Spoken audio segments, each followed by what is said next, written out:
بدي اسولف معاكم بموضوع جماعة بخص محمود ماهر. كونه اخر فترة اللي التقيت فيه وموجود انا بدبي، يعني تقريبا يوميا بشوفه. حلو. كونه فانزه عندي وفانزي عنده وشافونا دائما بنختلط ببعض. جماعة هذا الانسان ترى كتوم كثير وطيب لدرجة صعب اوصف لك اياها. واذا فانزه ما دار باله على محمود او قرايبه او الناس القريبة منه، محمود سوف، يعني شو بدي اقول لك، راح يزيد مرضه.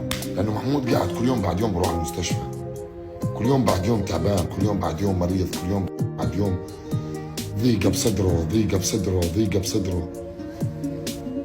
الربع قسما بالله العظيم وشهادة ربي هذا الإنسان طيب لدرجة صعب أوصف لكم إياها، وما عنده خبث وما عنده حقد وما بيشيل على حدا.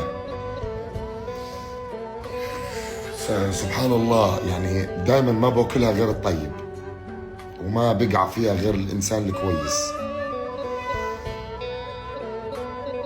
شو بدي أقول لكم عنه يا أخي؟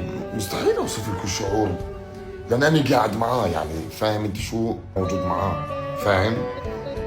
فأمانة الله هاي رسالة موجهة لفانزو. الولد قاعد يوم بعد يوم بمرض كثير وبكتم بقلبه كثير، قسما بالله بكتم بقلبه كتمان مش طبيعي.